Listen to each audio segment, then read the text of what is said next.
더욱더 발전시켜 나가자 하는 데 뜻을 모았습니다.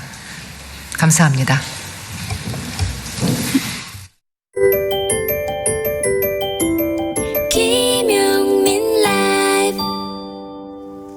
강경화 외교부 장관과 페테르 시아르토 헝가리 외무장관의 다뉴브강 유람선 침몰 사고 관련 합동기자회견 실황을 KBS 1TV와 함께 동시 생중계해드렸습니다.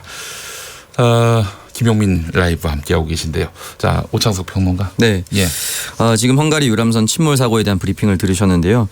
이 유가족 개인 신상 정보가 담긴 3장짜리 보고서가 SNS를 타고 언론사 기자들에게 유출이 됐다는 내용이 이게 뭐예요 이게? 네, 나왔는데요. 이게 행정안전부는 헝가리 유람선 침몰 사고 수습 상황 보고라는 제목의 내부 문서를 3장 정도 만들었다라고 합니다. 네. 수습 상황 보고서는 당연히 작성을 해야겠죠. 첫 번째 장에는 피해 상황, 구조 진행 상황 등이 담겨져 있고, 두 번째 장은 가족 명단 및 현황이 담겨져 있는데 여기에 생존자와 현지 이동 가족, 국내 체류 가족들의 이름과 주소, 연락처, 가족 관계 등이 적혀 있었다라고 합니다. 이 내용이 이제 기자들 SNS 채팅방에 유출이 됐다는 것인데요. 이거에 대해서 일부 언론사가 일선 기자들에게 유가족 접촉을 지시했고, 유가족들에게 사실은 큰 의미가 없는 인터뷰를 시도하려 했다라는 것들이 지금 나오고 있습니다. 한국기자협회 재난보도 준칙을 보면 피해자 가족의 오열 등 과도한 감정 표현, 재난 상황의 본질과 관련이 없는 흥미 위주의 보도 등은 하지 않는다. 자극적인 장면의 단순 반복 보도는 지양한다라고 나와 있는데요. 지금 이 유가족 명단이 유출됐을 경우에 이러한 보도가 나올 가능성이 적지 않아서 우려스럽습니다. 네. 아니 지금 황망한 분들이 말이죠. 네. 기자들 전화에 시달려야 합니까? 이 상황에서? 네. 아이고 참 한심하네요. 예. 자 이제 마무리하면서 민해한수, 서기한수 들으며 마치겠습니다. 네, 언론 보도가 또 다른 재난이 되고 있다로 마무리하겠습니다. 네, 자 서기한수. 네, 저는 이제 보도와 다른 부분 말씀드리겠는데요. 5월 30일 서울대상 내란 음모 사건 재심 47년 만에 조영래 변호사가 무죄를 받았습니다. 네. 유고집 진실은 영원히 감옥에 가둬둘 수 없다라고 마무리 짓고 싶습니다. 네, 알겠습니다.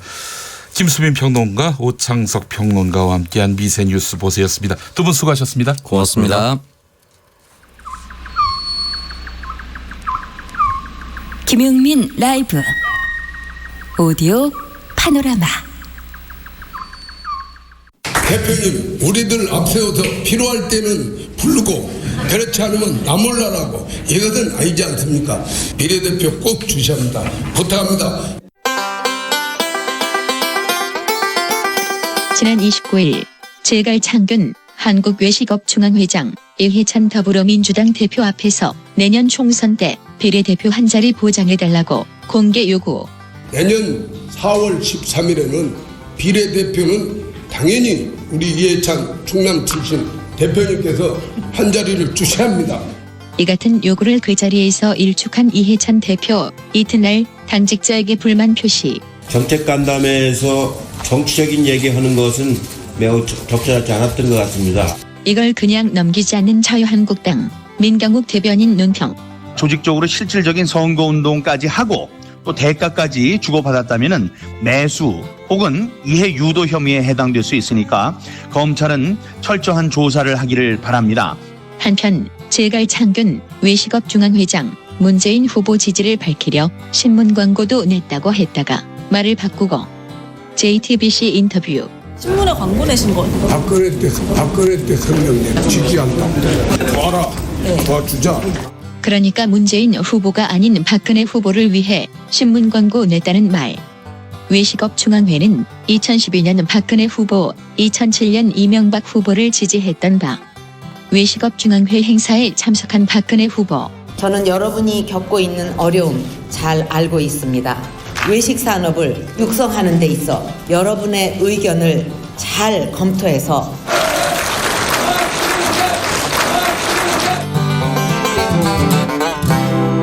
그리고 2017년은 문재인 후보 지지. 이제 한국외식업 중앙회는 문재인 후보와 함께 힘을 모으고자 한다. 전국 42만 외식업 병행인과 그 300만 종사자는 문재인 후보를 공개적으로 지지한다. 늘 자유한국당 계열을 지지하던 외식업중앙회, 왜 2017년에는 문 후보를 지지했을까? JTBC 기자의 취재 결과 아무래도 직능단체, 각종 협회에서는 이길 만한 후보를 지지하게 된다라고 했습니다. 이에 대한 손석희 앵커의 촌경. 앞으로 다음 대통령이 누가 될지는 외식업 중앙회에 물어보라.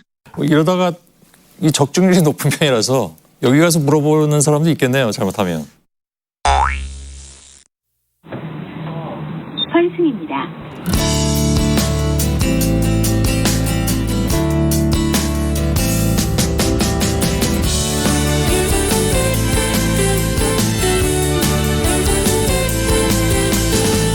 신분 당선을 타고 강남역에서 2호선으로 갈아타 1-1번 문 앞에 서서 열차를 기다리다가 눈물이 났어.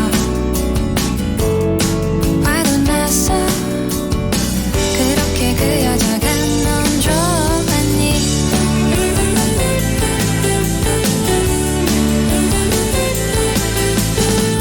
지하철에서 내려 밖에 나와서 마을버스로 갈아타 가방을 뒤져 지갑을 빼서 교통카드를 찍다가 눈물이 났어. 화도 났어. 어쩜 그리도 빨리 넌 변했니? 여유가 없어졌다며 누굴 만날 준비가 안 된 것 같다며 차라리 내게 말해주지 그랬어. 말해주지 그랬어. 이젠 내가 싫어졌다고. 난 나중에 아주 부자가 될 거야. 어딜 가든 택시만 타고 다닐 거야. 아니면 내 차를 몰고 다닐 거야. 대신 내가 갈아탈 일이 없게. 스텔라 장의 환승입니다. 듣고 왔습니다. 환승. 네. 그래요. 인생이 타이밍인 분들이 있어요. 예. 6시 5분부터 합류하신 분들 계시죠. 6시 정각부터 저희가 또 만나신 분들 계실 텐데 들으면 들을수록 똑똑해지는 라디오 김용민 라이브입니다. 평일 오후 5시 5분에 시작해서 7시까지 여러분과 함께 달리고 있습니다. 팟캐스트도 많이 들어주시고요. 자, 영상으로도 함께할 수 있습니다. 유튜브 KBS 1라디오 계정으로 김용민 라이브 즐겨주시기 바라겠습니다. 라디오 정보센터로 가보겠습니다. 정한나 씨. 더불어민주당과 바른미래당, 민주평화당, 정의당은 김정은이 문재인 대통령보다 지도자로서 더 나은 면도 있는 것 같다고 한 자유한국당 정용기 정책위 의장 발언에 대해 역대급 망언이라며 당사자의 사과와 한국당의 징계 조치를 촉구했습니다. 자유한국당 황교안 대표가 같은 당 정용기 정책위 의장이 어떤 면에서는 김정은이 문재인 대통령보다 지도자로서 나은 면도 있는 것 같다고 발언한 데 대해 부적절하다며 국민께 송구하다고 밝혔습니다. 정경도 국방부 장관은 셰너힌 미국 국방장관 대행이 북한 미사일을 유엔 안보리 결의 위반이라고 평가한 데 대해 한미 국방당국의 기존 입장에는 변화가 없다고 말했습니다. 더불어민주당 서른 최고위원이 다음 주 정부 등 국제기구를 통해 5만 톤의 식량 지원을 할 예정이라고 말했습니다. 북한에서 아프리카 돼지열병이 발생한 가운데 이계호 농림축산식품부 장관이 양돈 농가 등을 방문해 상황을 엄중하게 인식하고 방역 조치할 것이라고 밝혔습니다. 지금까지 헤드라인 뉴스였습니다.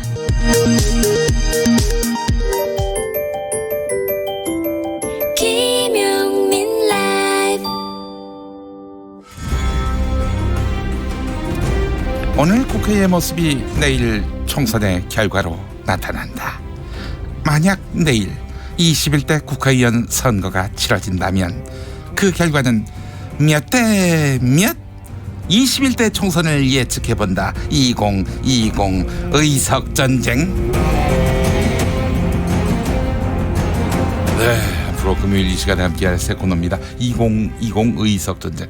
2020이 무슨 뜻인가 하시는 분들을 위해서 최영일 평론가. 네, 내년도죠. 내년도. 2020년 네. 4월 네. 드디어 총선입니다. 그렇습니다. 21대 총선. 요 코너 제가 예. 이 의뢰 들어왔을 때 제작진에 감사했어요. 왜요? 이건 내년까지 가는 코너예요. 총선 결과 나올 때까지 이 코너는 중단될 수가 없습니다. 그렇습니다. 지금 모신 분은 생계형 예언가, 생계형 시사평론가 최스트라다무스, 최영일 평론가입니다. 네네. 최영일은 빼주시고요. 가명으로 그냥 쭉 최무스로 모시겠습니다. 오늘부터 이 머리 헤어에 뿌리던 스프레이를 무스로 바꿨습니다. 예, 최무스가 사실 좀 폭격받았어요 며칠 전에. 세금 폭격. 예, 어마어마하게. 아니 세금은 많이 내는 게 좋은 겁니다. 좋은 겁니까? 그럼요. 세금 내야죠. 저 음악 나갈 때 딴소리 하셨지 않습니까? 아니 요즘에 고액 체납자들 있잖아요. 막 집에 골드바도 있고 막 5만 원 현금 다발도 숨겨놓고. 심지어는 위장이혼도 하고. 또 차명으로 막 은닉해놓고. 안 됩니다. 세금은 많이 맞아도 다 내야죠. 그렇습니다. 마이크 켜주면 우리 항상 이렇게 얘기합니다. 네. 예. 같이 울었잖아요. 아니요. 난 그런 적 없습니다. 너무 이 국가에 기여하는 바가 커서 눈물을 흘렸을 뿐입니다. 자, 이제 예언으로 더 벌어보려고 합니다. 예, 그래요. 자, 더불어민주당 이인영 그리고 자유한국당 나경원 두 원내대표 설전이 대단합니다. 맞습니다. 오늘 뭐 어려운 얘기도 등장하고 그랬죠. 네. 유아틱하다. 이건 많이 아시는 얘기인데. 예. 억취 소학. 자기가 아는 대로. 그러니까 매우 주관적으로 치우쳐서 억측을 내놓는다 이런 이야기예요. 이인영 원내대표가 이런 얘기를 했죠. 네. 그러니까 이제 이 자유한국당 나경원 원내대표 깜짝 놀랐다. 네. 착한 동생이 왜 이렇게 나쁜 말을 하는 거니? 뭐 이런 얘기를 했습니다. 서로 주고받고 있는데요. 그래도 저는 이런 대목에서는 아직은 좀 소통의 여지는 남아 있다. 그렇지. 예. 그렇습니다. 아직도 이 찬 온기가 남아 있어요. 날선 비난이 오가면은 살벌하거든요. 서로 이제 깨기가 싫은 것 같아요. 네, 그렇습니다. 그런데 그럼에도 불구하고 이제 자유한국당만 지금 국회에 안 들어오고 있는데 자유한국당은 이제 여당 때문에 그런 것이다라고 서로 이제 물고 물리지 않습니까? 어쨌든 요 말싸움이 심해지면 이 북한에서 한 이야기인데요. 구름이 자주 끼면 비가 내린다. 뭐 이런 얘기를 했어요. 그러니까 조금 이 햇살을 더 쪼이고 두 분 같이 광합성을 하시면 좋겠다. 이런 얘기를 전해봅니다. 알겠습니다. 자유한국당 정용기 정책위 의장, 북한 김정은 국무위원장이 문재인 대통령보다 낫다. 이게 센 거예요. 오늘 이게 센 거예요. 지금 원내대표끼리 주고받은 것은 그냥 잔 온기가 남아있다 이렇게 평가를 하고요. 정용기 정책위 의장. 그러니까 문재인 대통령이 얼마나 미워서 얼마나 비난과 비판을 하고 싶었는지 모르지만 그 상대역으로 김정은 국무위원장을 치켜 세운 격이 됐습니다. 지금 여당의 반론은 전 오늘 얘기도 안 할 거예요. 바른미래당에서 막말 배설당이냐. 뭐 김정은의 저 수석 참모냐. 그러니까 지금 사실 자유한국당이 문재인 대통령이 김정은의 대변인입니까? 뭐 이런 이제 이야기를 여러 차례 했습니다. 황교안 대표도 했고 나경원 원내대표도 했어요. 외신을 인용하기도 했지만 이 얘기는 폭탄 발언인데요. 오늘 2020년 의석이 이 기조가 내일 선거가 치러지면 그렇죠. 내일 치러지면 전 이거 20석 마이너스 되는 발언이라고 봅니다. 자유한국당이 마이너스 20석? 자유한국당이 마이너스 20석. 왜냐하면 이것은 중도층도 떠나지만 골수 지지층도 떠나요. 아니 그 문재인 대통령이 미운 건 알겠는데 김정은 위원장을 치켜 세워. 이게 지금 이 야당들에서 무슨 얘기를 하고 있냐면 국익을 훼손하는 일전에 기밀 유출과 같은 건을 넘어서서 이적 행위 아니냐 이런 얘기까지 나오고 있어요. 사실은 정부는 북한을 지금 협상의 대상, 대화의 대상으로 보고 이 어떤 그 긴장 완화를 이제 추진하고 있지만 자유한국당이 거의 유일하게 어찌 보면 가장 강하게 북한을 적으로 비판해 오지 않았습니까? 그런데도 그 자유한국당 지지자분들은 아니 그건 뭐 말 나오다가 한 얘기지 뭐 설마 정용기 의장이 무슨 뭐 북한의 최고 지도자를 고무 찬양할 목적으로 이야기했겠느냐. 문재인 대통령 비판하려다 보니까 말이 헛나오는 거 아니겠는가. 이렇게 생각하지 않을까요 혹시? 구름이 자주 끼면 비가 내립니다. 말이 자주 헛나오면 이것이 이제 쌓이고 쌓여서 그러니까 사실은 말 실수가 자꾸 쌓이면요. 뭐가 되는 거냐 하면 그게 본심, 정체성으로 인식되는 것이 정치예요.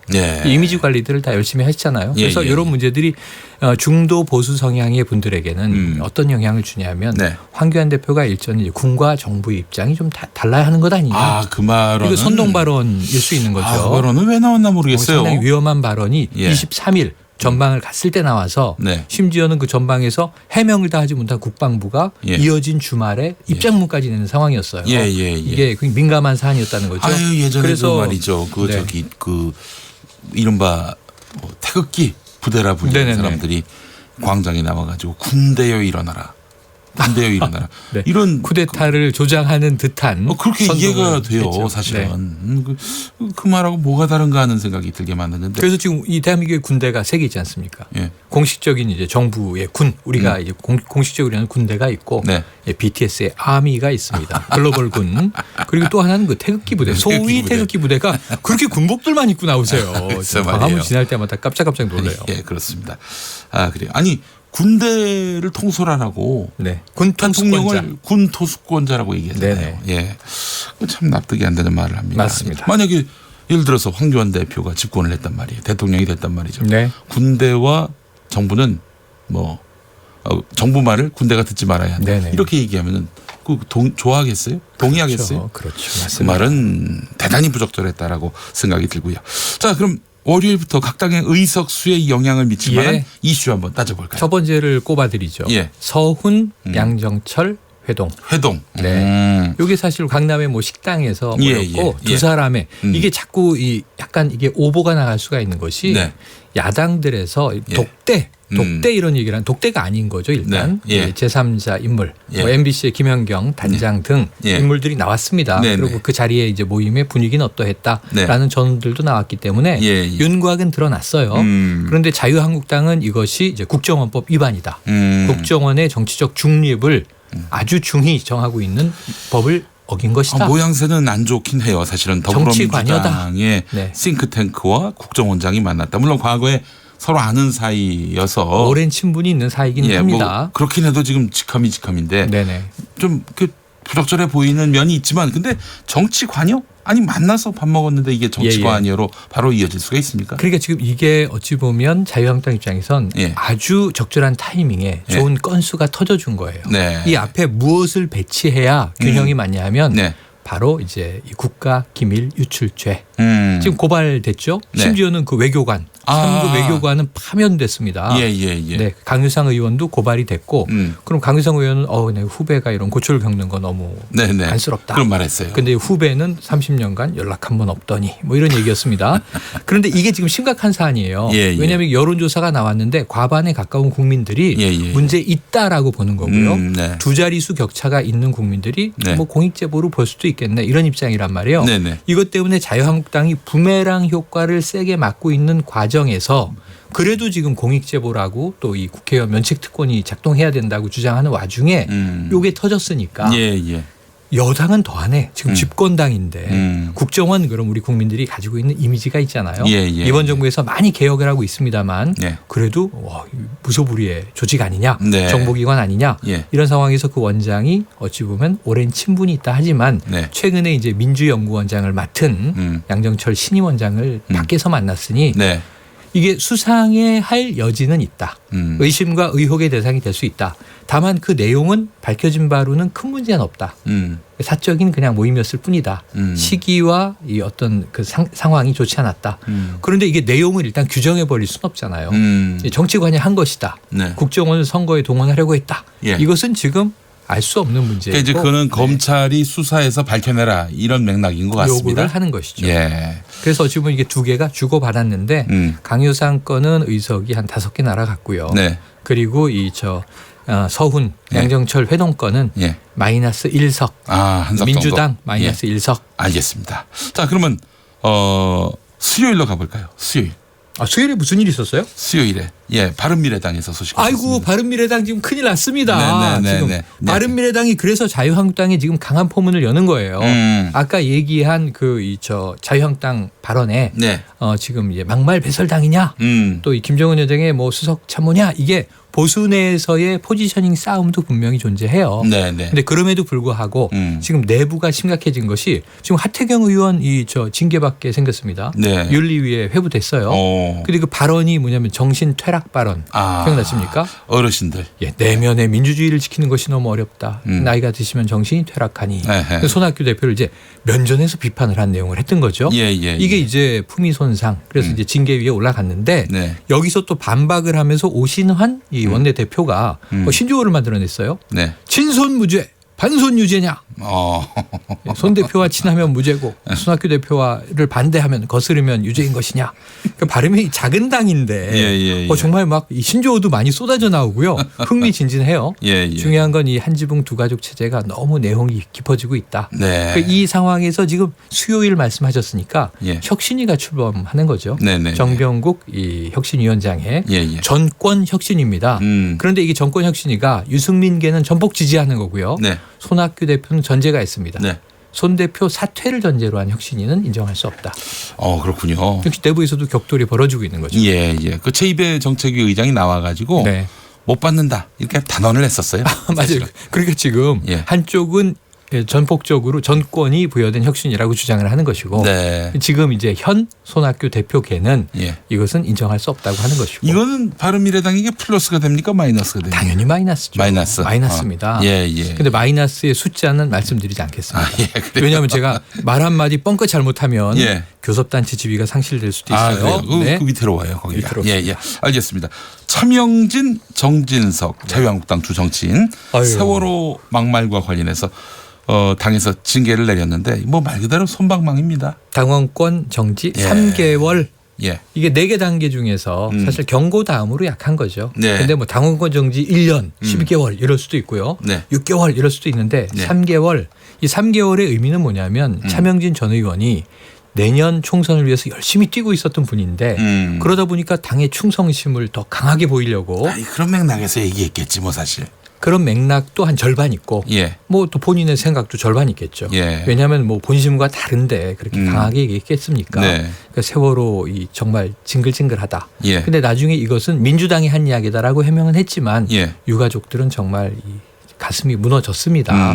자, 이런 그것도 이제 4월 16일 바로 전날 4.15에 나온 얘기였어요. 이게 굉장히 시끄러운 얘기였어요. 5.18 망언에 이어서 또 4.16 망언이 나온 셈인데 여기에 대한 징계를 그렇게 황 대표가 많이 질문을 받았음에도 불구하고 너무 약하게 총선과는 아무 상관없는 미력한 처벌을 내려서 징계를 내려서 이것이 손방망이 처벌 아니냐 마이너스 3석짜리 이슈입니다. 그래요.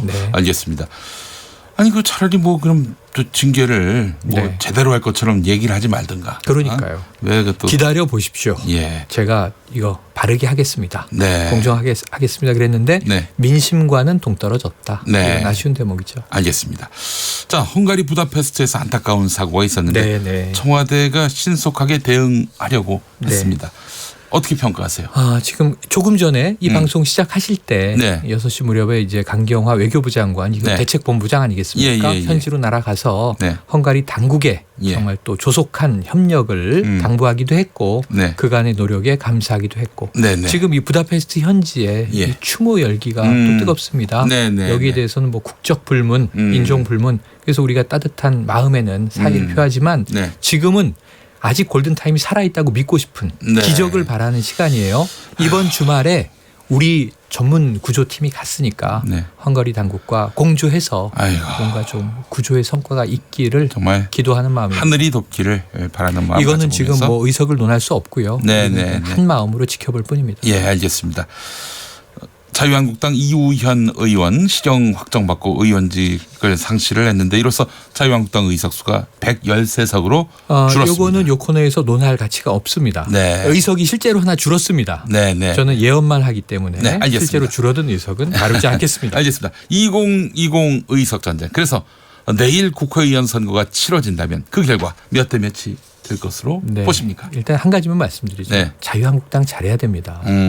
이 세 자릿수가 위태롭습니다. 세 자릿수가 위태롭다. 지금 제가 뺀 마이너스를 더해 보세요. 113석이잖아요. 현재 13석만 빠지면 100석이잖아요. 그러네요. 위험합니다. 100석이면은 이제 개헌도 막을 수가 없어요. 맞습니다. 예. 민주당은 지금 한석 빠졌죠. 네. 서훈 국정원장 회동 때문에. 네네네. 이거 빨리 복구하셔야 되고요. 네. 지금 제일 심각한 건 바른미래당. 예. 어떻게든 해야 됩니다. 예. 뭐든 해야 돼요. 오늘 예. 정의당을 못 다뤘지만 다음 주에 다뤄드리죠. 알겠습니다. 자, 지금 자유한국당 100석이냐? 세 자릿수가 위태롭다. 99석이냐? 예. 지금 그 위기에 놓여 있다. 네. 이 말씀을 해주셨어요. 예, 알겠습니다. 최무스 최영일 평론가 수고하셨습니다. 네, 최영일은 빼주시고요. 최무스 수고하셨습니다. 네, 고맙습니다. 예, 6시 30분 지나고 있습니다. 교통정보센터가 봅니다. 박경은 씨.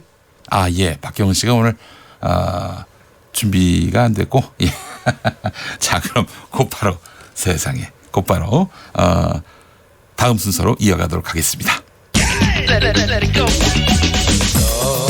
여기 되면 의무감으로 김용민 라이브를 듣고 계시죠? 처음에 만난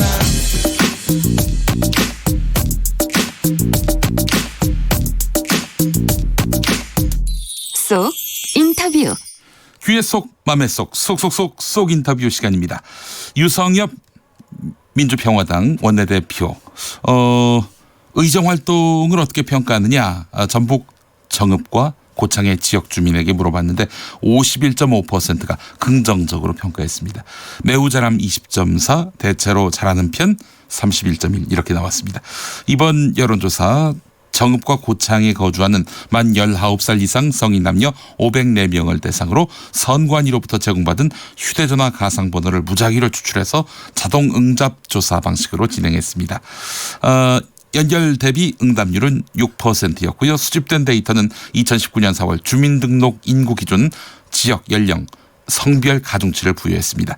표본 오차 95% 신뢰 수준에서 최대 허용 오차 플러스 마이너스 4.4%였습니다. 중앙선거 여론조사 심의위원회 홈페이지를 통해서 소상한 내용 확인하실 수 있습니다.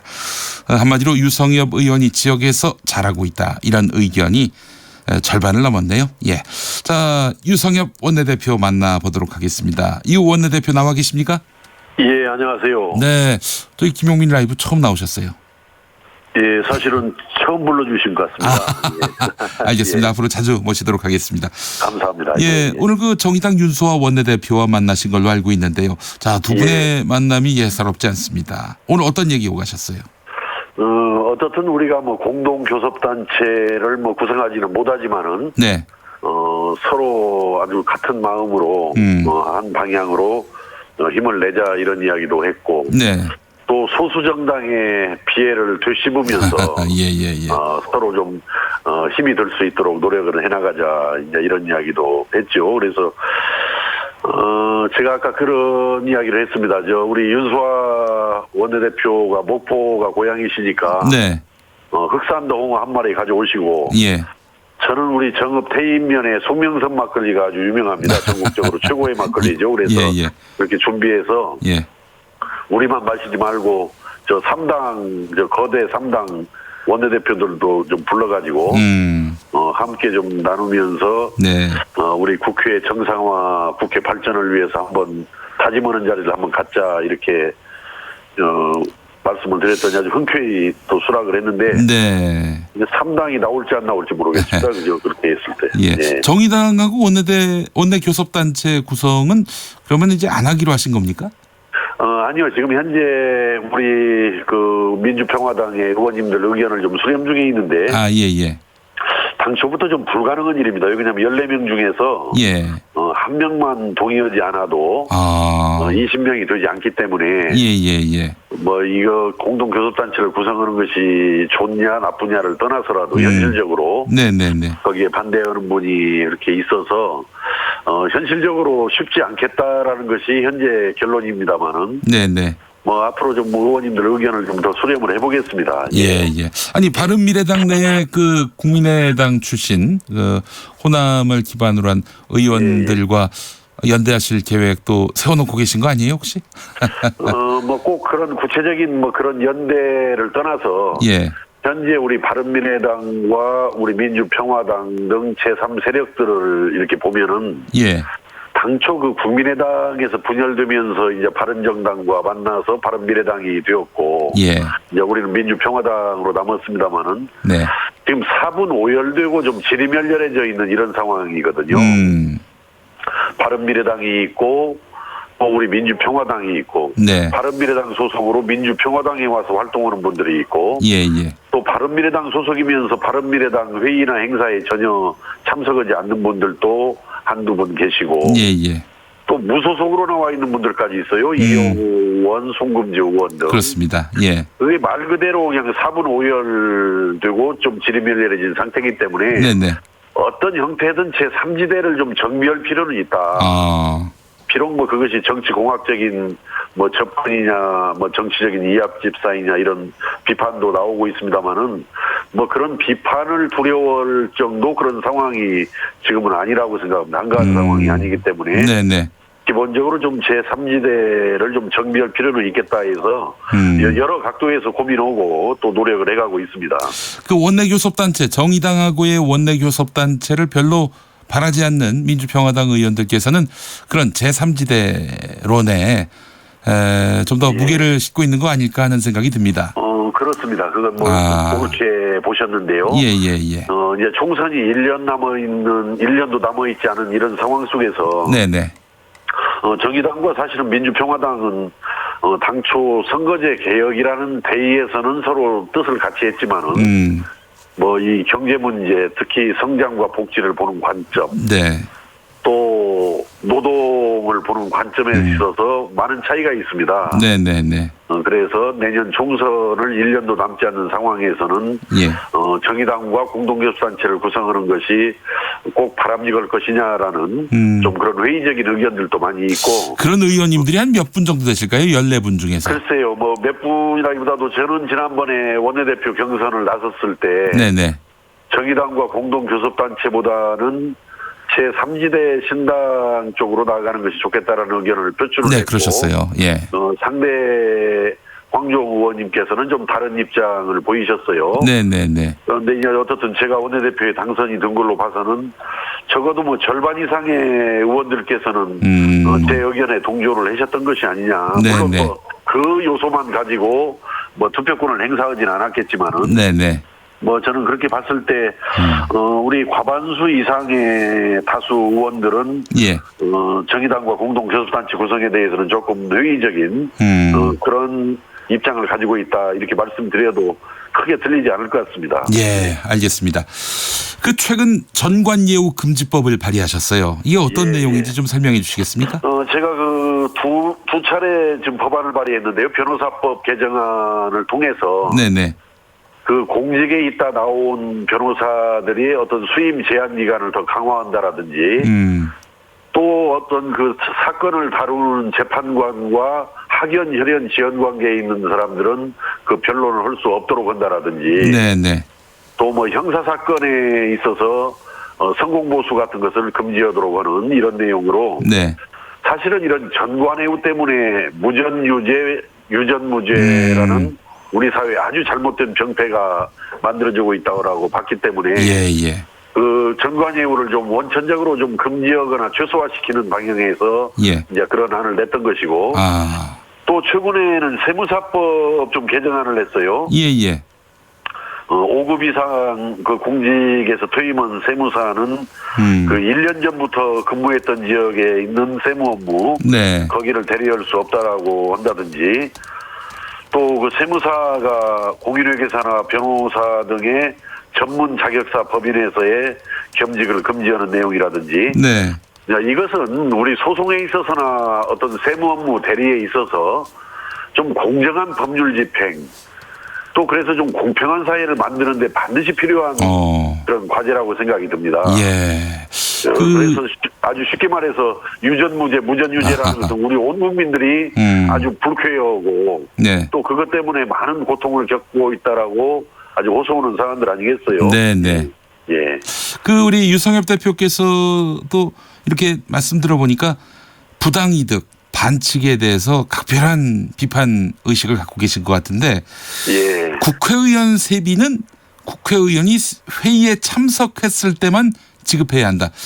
이런 내용으로 법안을 만드실 거란 얘기가 있던데요. 물론 지금 현재 우리 국회의원 수당 등에 관한 법률에 봐도 특별활동비 네. 그 회기 중에 일당 뭐 31,365원쯤 드는데 네. 이것은 이제 회의의 결석시들은 지급하지 않는다라는 규정은 있어요. 특별활동비의 경우. 네네. 그러나 저는 뭐 이런 것보다는 아예 국회에서 회의가 열리고 또 열린 회의에 참석하는 경우에 대해서만 수당을 주도록 하자. 이렇게 바꿔서 이렇게 정말 공전사태가 계속돼가지고 놀고 먹으면서 세비는 꼬박꼬박 챙기는 그래서 국민들로부터 정말 무한한 비판을 받는 이러한 부분은 좀 벗어나는 것이 저 개인도 좀 괴롭지 않을 것 같고 우리 국회도 당연히 그렇게 가야 되지 이러는 국회를 좀 만들어야 되지 않겠어요? 그래서 꼭 뭐 돈 문제 때문에 뭐 등원을 안 하는 것은 아니겠지만 네네네. 뭔가 이게 기본적인 도리에 맞지 않다. 이게 일도 하지 않으면서 세비는 꼬박꼬박 챙기는 것은 누가 뭐래도 동의할 수 없는 일이죠. 예, 알겠습니다. 그래서 하는 경우에만 지급하자. 예. 그리고 유튜브에서 오벨리라는 필명 쓰시는 분은 발의만 하지 마시고 반드시 입법하시라고 압박을 하셨어요. 좀 우리 KBS에서도 적극 그런 분위기를 좀 만들어 주시기 바랍니다. 최선을 다하겠습니다. 알겠습니다. 자, 속 인터뷰 민주평화당 유성엽 원내대표와 함께했습니다. 오늘 말씀 감사합니다. 예, 감사합니다. 자, 그래요. 이제 교통정보 알아보겠습니다. KBS 교통정보센터로 가봅니다. 박경은 씨. 네, 고속도로는 빠르게 퇴근길 교통량이 늘고 있는데요. 돌발 상황들도 있기 때문에 주의 운전하셔야겠습니다. 서울 양양고속도로 강일 쪽으로 상남 6터널 추돌사고 때문에 2차로가 막혀 있고요. 또 당진 대전고속도로 유성 쪽으로 공주분기점 부근 역시 사고 때문에 1km 구간 정체입니다. 대전 남부순환고속도로 서대전 쪽으로는 안영 1터널 역시 사고로 2km 구간 속도 늦추고요. 중부고속도로 하남 쪽으로는 진천터널인데요. 승용차 단독사고 때문에 지금 증평에서 진천터널 까지 사고 여파 더해지고 있습니다. 이후로는 남이천 부근과 중부 3터널부터 중부 1터널 또 만남의 휴게소에서 하남 쪽으로 정체고요. 경부고속도로 서울 쪽으로 기흥 동탄에서 수원 부근, 다시 신갈에서 죽전, 서울 요금소에서 판교 부근, 또 달래내서 반포 쪽으로 구간 속도 떨어집니다. 반대 부산 방향으로는 한남에서 서초 부근과 신갈에서 수원 부근, 이후로도 북천안에서 망양 휴게소 부근, 다시 천안에서 목천 쪽으로 제속도 못 내고 있습니다. KBS 교통정보센터였습니다.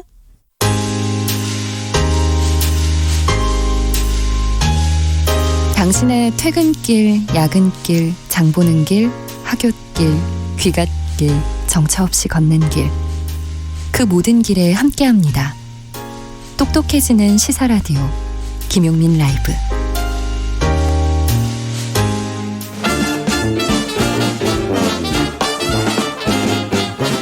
역사를 잃은 민족에게 미래는 없다. 내일을 준비하는 특별한 한 걸음 남다른 역사에서 시작해 보겠습니다. 남다른 역사 저술가 이명태 선생님 어서 오십시오. 예, 반갑습니다. 네, 선생님만 오시면 뭐 불금이 갑자기 그래요?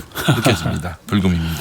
예, 금요일의 남자 우리 이명태 선생님과 함께 할 텐데, 자 이제 5월의 마지막 날입니다. 이제 뭐 한 6시간도 안 남았어요. 예, 5월이 2019년 5월이 6월부터는 이제 뭐 본격적으로 여름이 닥치는 그런 달로 우리가 인식하고 있는데요. 오늘 어떤 얘기해 볼까요? 예, 오늘은 이게 1972년 5월 30일 일본 적군파 조직원들이 텔아비브라고 이스라엘. 벤 지금은 이제 그 당시는 로드 공항이었는데 지금은 벤 구리온 공항으로 이름이 바뀌었습니다. 네네네. 여기서 습격 사건이 있어가지고 많은 사람들이 그러니까 사망하고 26명이나 사망하고 73명이 부상당하는 사건이 일어났습니다. 이 테러 사건인데요. 네. 이 테러 사건이 일어나고 나서 이제 팔레스타인 인민 해방 전선이 이건 그러니까 이스라엘군이 기습 공격을 해가지고 자신들의 동지가 사살된 것에 대한 보복이다 이런 얘기를 했습니다. 그래서 이 얘기를 한번 해보려고 합니다. 적군파들이 한 건데, 일본의 이스라엘이 적군파. 한 것으로, 어디 이스라엘하고 적군파하고 관계가 있었습니까? 예, 그렇죠. 이게 뭐 적군파는 일본뿐만 아니고 독일에도 있었는데 말을 이제 이걸 풀어보면 적군이라는 것은 붉은 적자에다가 군대, 그래서 붉은 군대입니다. 원래 붉은 군대는 소련의 군대였잖아요. 러시아 혁명 후에 소위 말하는 혁명군이었는데 그 이름을 따가지고 이 과격한 그러니까 이 학생운동에서 발전한 조직들입니다. 이 조직이 그 당시 팔레스타인 문제하고 베트남 문제가 굉장히 이제 국제적인 이슈로 떠올랐었는데 특히 네. 이제 팔레스타인이 이스라엘 공격을 많이 받아서 굉장히 피해를 당하고 있었지 않습니까? 네네네. 그래서 그걸 표적으로 삼아서 활동을 하고 있었습니다. 네, 그랬군요. 그러니까 아군 적군할 때 적군이 아니라 그렇죠. 붉은 적자, 예. 붉을 적자 해가지고 적군. 예. 그러나 저러나 뭐 이미지는 꽤 좋지는 않습니다. 그렇습니다. 아니 그리고 사람을 그러니까 무차별적으로 예. 공격한다는 것은 그 좋은 일이 아니죠. 네, 그렇죠. 예. 아무리 그러니까 목표가 그러니까 뭐 주장이 그러니까 이유가 있다 하더라도 예, 그런 예. 방식으로 하는 것은 옳지 않은 것이죠. 알겠습니다. 적군파들이 이스라엘을 공격 표적으로 삼은 건 왜일까? 일본하고 이스라엘하고 뭐 역사적으로도 얽힌 것도 별로 없어 보이고 말이죠. 예, 우선 이제 일본 적군파가 어떤 조직인가를 좀 알아야 될 것 글쎄 같습니다. 말입니다. 예. 일본 적군파는 1960년대 대체로 후반이 되면 68혁명 그래서 그렇죠. 선진국에서 대부분의 나라들이 청년들의 봉기. 그렇죠. 예. 뭐 학생들, 청년들 이런 이제 68혁명 거의 대부분의 선진국에서 이런 과격한 운동들이 뭐 꼭 과격한 건 아니지만 그 중에 일부는 굉장히 과격한 운동을 전개를 했죠. 근데 68혁명이면 이제 68년 5월에 있었던 프랑스 내에서의 그 청년혁명인데 1960년 4.19 청년들이 봉기한 거 아닙니까? 예, 대한민국 그렇습니다. 땅에서 전혀 연관이 없습니까? 아니 뭐 전혀 직접적인 연관이 있다고 보기는 어렵고요. 네네. 우리가 사실은 이제 그 테이프를 원조격인데. 끄는 것이고 네. 청년들이 그래서 60년대에 이제 그 많은 진보적인 운동들의 출발을 우리가 끄는 것이고 네. 좀 성격은 다른 거죠. 우리 같은 그런데 경우는. 말이죠. 68년 이때 60년대 후반 70년대 초반 우리에겐 청년 문화라고 하는 것이 청바지, 통기타, 조개 껍질 먹는 뭐 그렇죠. 그런 거밖에 없었던 것 같아요. 그렇죠. 그 이제 그것도 제가 보기에는 70년대에 네. 들어간 거고 예. 특히 이제 한국 같은 경우는 70년대 가면 네. 유신이라는 아주 암울한 상황에서 예. 그런 방식으로 이제 그 청년들이 움직인 거죠. 뭐 아니, 60년대 후반 이 얘기를 좀 더 하죠. 일본에 이제 안보 투쟁이라는 게 있습니다. 네. 안보 투쟁이라는 건 뭐냐면 오키나와 문제 그리고 이제 미군이 일본을 사실상 그러니까 많은 기지를 가지고 있었지 않습니까? 그래서 미군 철수 문제 이런 것들이 일본의 중요한 그러니까 이슈가 되고 있었습니다. 네. 특히 이제 오키나와 같은 경우는 원래 일본 땅도 아니었고 독립된 왕국이었는데 메이지 유신 이후에 일본이 그러니까 강제로 점령했고 그 다음에는 이제 2차 세계대전 당시에 미국과 아주 혈전이 있었습니다. 네네. 그래서 굉장히 많은 사람들이 여기서 죽었는데 미군이 점령을 하고 있었어요. 그러니까 일본에 돌려준 것도 아니고 독립시킨 것도 아니고. 네. 그래서 오키나와 문제가 굉장히 중요한 문제 중에 하나였고 네. 일본 전체에서 학생 운동의 주요 이슈였죠. 그래서 이걸 이제 반대하면서 싸움을 벌이고 있었는데 이 중에서 그러니까 아주 급진적인 그 분파들이 등장을 하죠. 네네. 그게 이제 바로 일본 적군파라는 겁니다. 그래서 국내에서 이제 활동을 하다가 나중에 이제 대중운동의 기반들을 상실해가면서 일본 학생운동은 사실 70년대 가면 굉장히 약화되거든요. 네네. 그러니까 이게 이제 뭐 국제혁명을 표방하면서 테러 활동으로 이제 옮겨가게 되는 겁니다.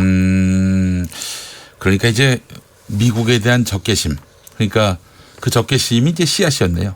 그렇죠. 미국에 대한 문제가 출발점이었고, 네. 그리고 이제 팔레스타인 문제는 국제 사회에서 진보적인 운동 모두의 그러니까 이슈였습니다. 예. 그러니까 조금 더 그러니까 양심적인 사고를 한다면 이스라엘이 팔레스타인 문제를 해결해야 된다. 네. 팔레스타인은 사실 원래 그러니까 팔레스타인 지역에 그 사람들이 살고 있었는데 네. 이스라엘이 나라를 건국하면서 다 쫓겨난 거거든요. 수천 년 전 우리가 여기 살았으니까 너희들 나가. 그렇죠. 뭐 한 2000년 정도를 거의 이제 살았고, 예. 뭐 일부 사실 유대인들도 살았죠. 같이 네. 살았는데 네. 이 같이 공존하면서 살아야 되는데 국가를 건국하면서 이제 쫓아낸 겁니다.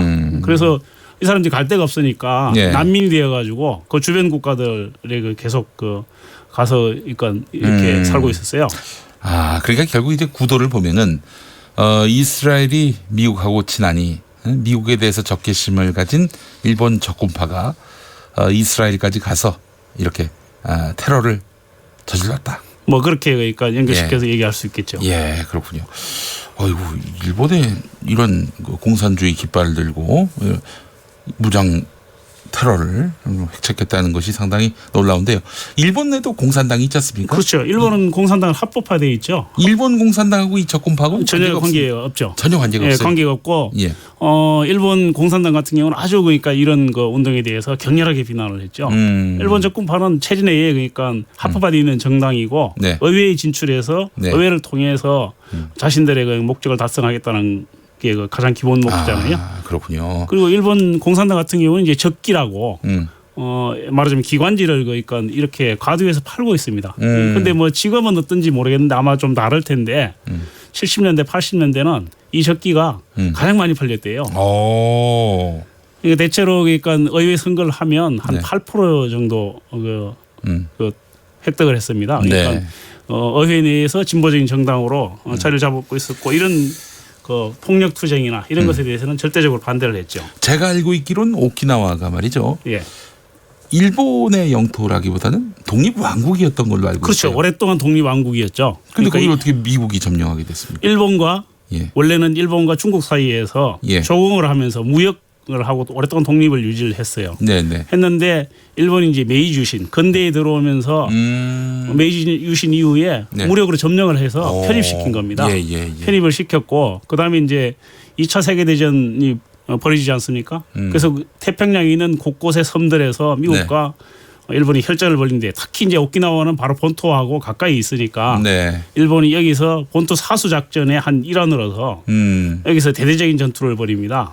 전투를 벌이고 오키나와가 한 30만 명 정도가 주민들이 살고 있었어요. 그 주민들이 살고 있었는데 이 주민들을 방패막이로 삼아서 일본이 미군에 대항을 했어요.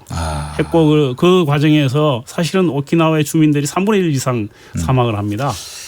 일본식의 6.8 운동이 이제 일본의 학생운동, 적군파였다 이렇게 봐도 되는 겁니까?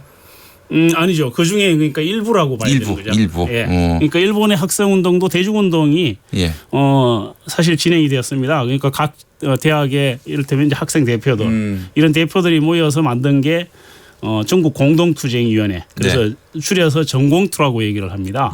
그래서 일본의 학생운동 전공투 그러면 웬만한 사람들은 다 기억을 하고 있죠.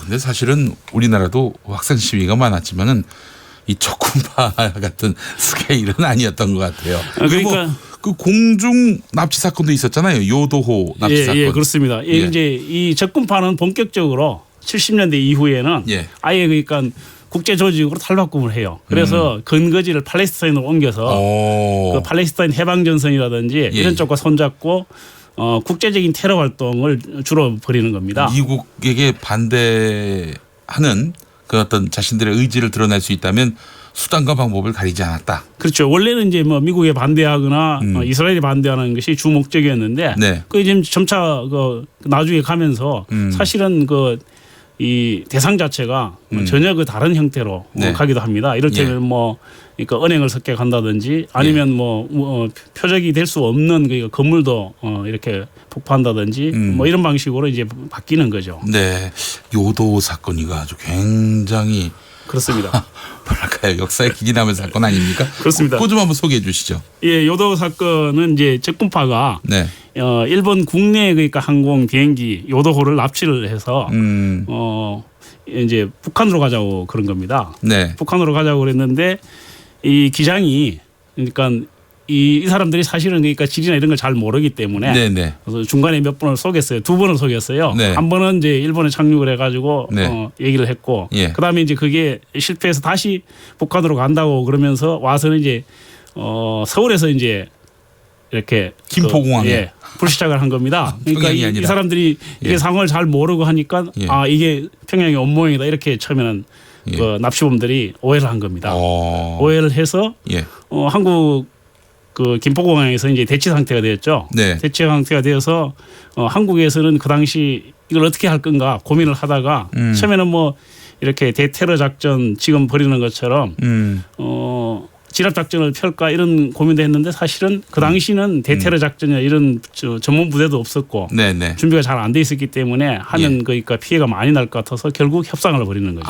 그리고 그 테러범들 어떻게 됐어요? 협상을 벌여서 그 대신 이제 인질은 풀어주고 풀어주고 일본에서 이제 차관이 운수성 차관을 인질로 해서 평양으로 갑니다. 평양으로 가서 그 사람들은 이제 평양에 남았고 비행기하고 승무원들 다 돌아왔죠. 네. 그래 착하네요. 테러범들이. 아니 그건 아니죠. 그 사람을 그렇게 그러니까 마음대로 아니 농담입니다. 그럴 수 있겠어요? 아니 통상 납치범들 보면은 진짜 사고 치잖아요. 그건 이제 제가 보기는 영화에서 극단적인 경우가 많고 특히 이제 이렇게 흥미를 위해서 너무 그러니까 과도하게. 그러니까 일본 적군파는 정말 뭐 이런 일반적인 학생 운동이라고 보기 어려운.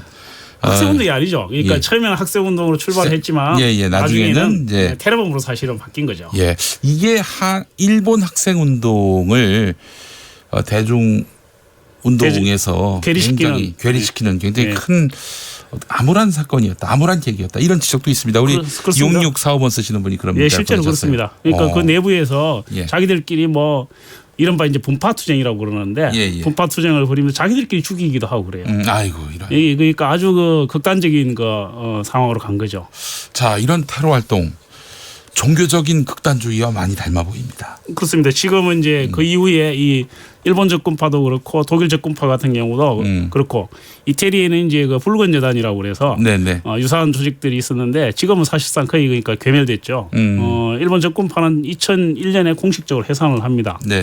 지금은 뭐 그런 그러니까 학생운동으로부터 출발한 극단적인 자익 조직들, 이 폭력 조직들이 사실은 이제 다 없어졌고 지금은 주로 이제 그러니까 종교와 관련된 극단 조직들이 활동을 하고 있는 거죠. 네, 명분이 뭐 제 아무리 정당하다 할지라도 무고한 사람을 살상하는 이런 테러리즘, 이 테러리즘과 제휴하는 순간 그 운동은 대중성을 잃어버리게 되고 완전히 도태된다. 그렇죠. 그러니까 사실 이 운동은 그러니까 약하지 않습니까? 약자잖아요. 약자는 굉장히 그러니까 많은 고통을 당할 수밖에 없어요. 그래서 그런 점에서 보면 억울하더라도 이렇게 폭력적인 방법은 가급적 지양을 하고 많은 사람들의 동의를 얻을 수 있는 그런 방법을 찾아야 되는 거죠. 합리적이고 대중들이 많이 똑똑해졌고 정치 의식도 높아졌는데. 그럼요. 뭐 무슨 무기를 들자 이런 얘기는 말도 안 되는 거죠. 그렇죠.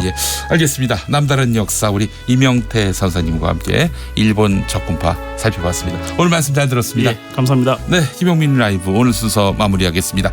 저는 내일 5시 5분 김용민 라이브 스페셜로 돌아오겠습니다. 좋은 저녁 보내십시오.